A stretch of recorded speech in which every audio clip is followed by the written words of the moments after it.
in 2008, Hank Paulson wanted $750 billion to give to foreign banks and Goldman Sachs, and Congress said no, based on his one-page memo. So they crashed the market. The next day, they said yes. Then in May, the flash crash of 2010, similarly, they were going to pass the reform bill. They wanted to pass the reform bill. They crashed the market. Then it gets watered down.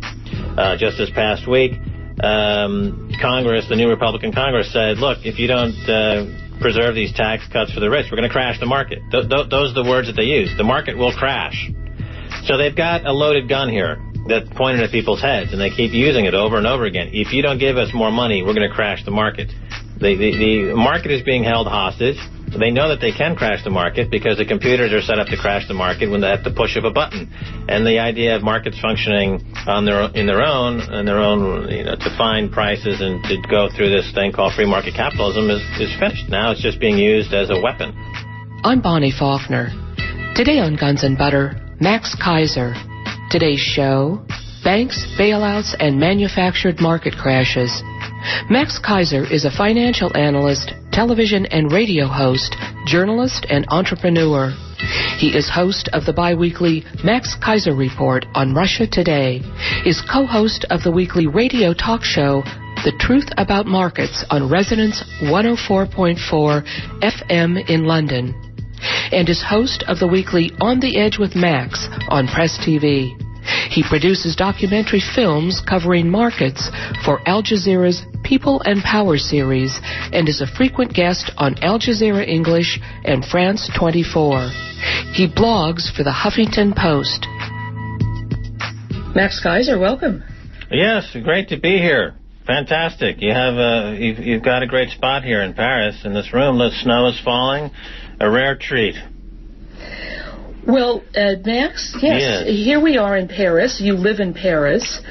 You've lived in France for how long, and why did you move here from the United States? Well, I came here originally in 1990 for a Christmas party, and I loved it so much, I phoned in my resignation to my Wall Street stockbroker job, and I ended up staying here for 5 years. Then I sold a treatment for a film to Miramax that took me to L.A. Then I started a company in L.A., then I sold the company and I came back to France. So over the past 20 years, I've been here a total of 15 years. So you initially moved here because you loved it here. Mm-hmm. Now, would you ever consider moving back to the United States? Well, not really. The U.S. is becoming less and less interesting. The rest of the world is breaking away from the U.S. in a lot of different ways, both culturally and financially, and so you want to be where there's growth and interest. The U.S. is a dying country, and other countries around the world are growing. So it's not fun to be it's like being in a morgue when you're being at a wake when you're at the U.S. It's like saying your last farewell to a dying friend. There's only so much of that I can take.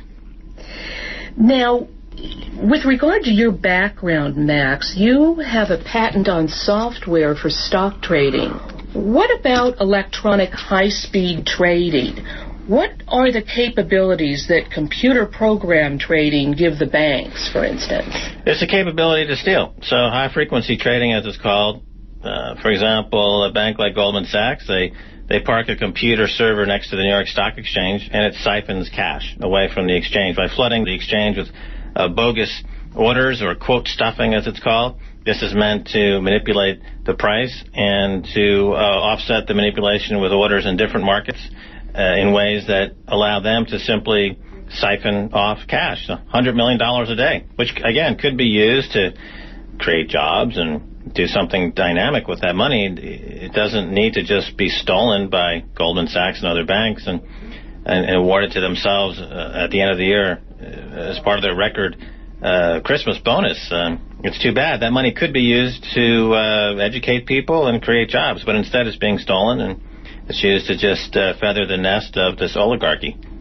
Well, that's right, and I'd like you to explain a little bit in more detail to listeners exactly how this is done. Now, you have some quotes that I've read about what went on in the stock market in May of 2010 and September in 2008. These were some dramatic drops. in the exchange, and those were very easily manipulated by high-frequency trades. Could you, because it's really not as complicated as it sounds, could you sort of break it down and tell people exactly how this is done? Sure. Well, normally the prices on exchanges occur as the result of supply and demand. So if there's a lot of demand, prices go up. And if there's a lot of supply, prices go down. And the market is a neutral intermediating force that allows this price discovery, as it's called, to occur. So you don't know what the prices are going to be minute by minute because, according to Adam Smith's invisible hand theory, buyers and sellers arrive in the market anonymously, and the market, the invisible hand, gives everyone a mutually beneficial price based on this characteristic of clearing prices at a mutually beneficial price that satisfies both the buyer and the seller. Now, in high-frequency trading, it's the opposite. You pick the price first, and then you fill in the orders to match the price. So in Goldman Sachs or J.P. Morgan, they look at the market and they say, well, we want IBM to trade at this price, or we want this cotton futures contract to trade at this price, or we want the S&P futures to trade at this price. They pick a price first, and then they program the computers to fill in all the orders to get them to that price. So clearly that's not a market functioning in a way that's democratic or egalitarian in any way. That's a market that's broken. That's a market that's being abused. That's a market manipulation scheme. And if you know what the price is going to be before the prices occur, you can trade around that and make money illicitly, as they do. So basically it's just turning the whole market-making function inside out. My technology, the virtual specialist technology, patent number 5950176 in the U.S. Patent Office, now referenced over 132 times by various other algorithmic trading technologies, is one of the core technologies for making markets in this new environment of computer trading. And I originally designed it to prevent this very thing from happening. That was my original intent. When I was creating the Hollywood Stock Exchange, for example, I created this technology so that our traders could not manipulate prices, and I needed to be able to improve upon all the existing technologies that were around. But that technology fell into the hands of the enemy. Unfortunately, that technology fell into the hands of Cantor Fitzgerald, and they moved the whole company as part of an acquisition to the top floor of the World Trade Center just a few months before 9/11.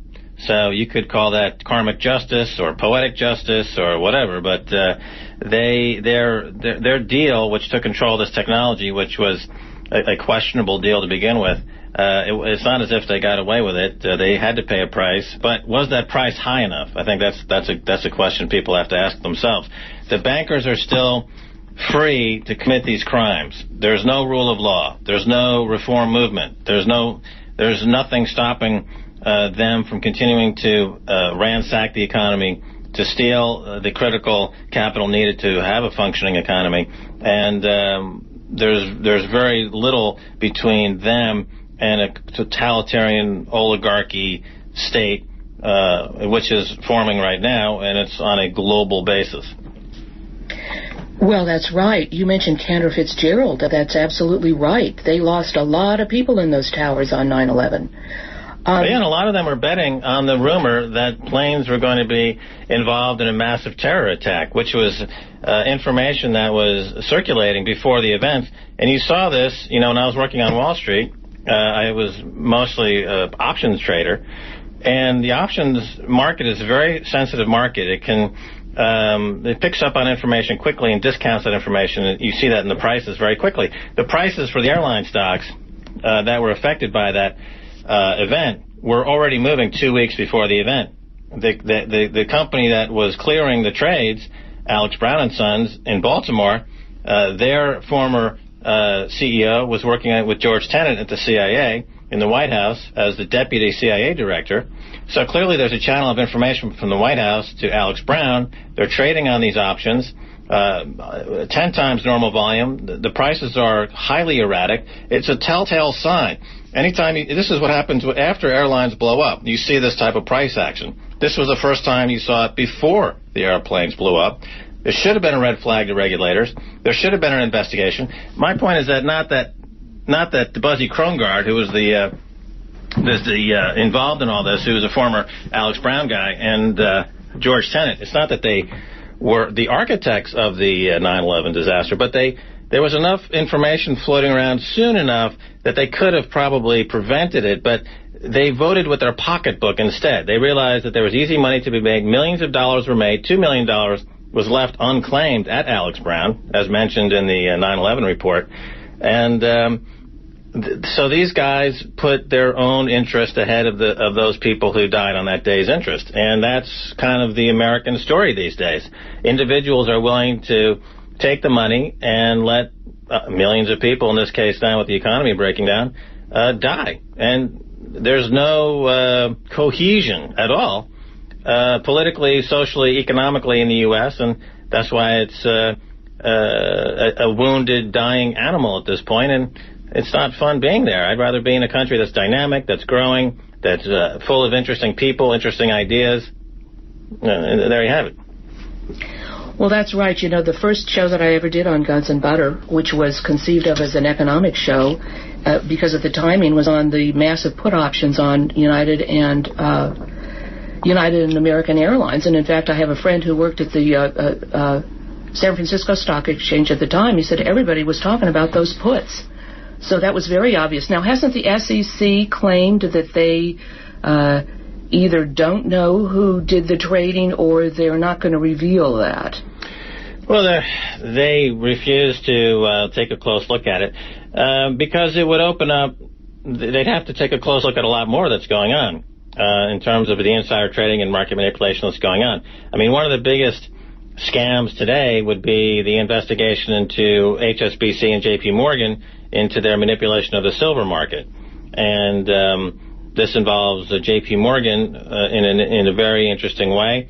And once the SEC or the CFTC or any of the regulators, once they start to look under the hood and really start to look at what's going on here, the whole thing unravels. So they're afraid, again, they're afraid of free market capitalism. They're afraid to look at who's actually buying and selling what. They're afraid to see how the money is circulating because they're afraid of what they're going to find. They're going to find that there's a lot of people in the U.S. who are ambivalent about 9/11, who profited from 9/11, who are setting up the next 9/11 because it's easy money. When stocks crash, you make money in a compressed amount of time. You know, if you look at the history of markets, bull markets, the big moves, you might see 1 or 2 or 3 years, like we saw in the 1980s is a good example. You had a huge move for 5 years, and then on the crash of October of 1987, you had a 22 market correction, 22% correction in a day. Now, the amount of money that was made on that day eclipsed all the money, on an individual trading basis. You had enormous amounts of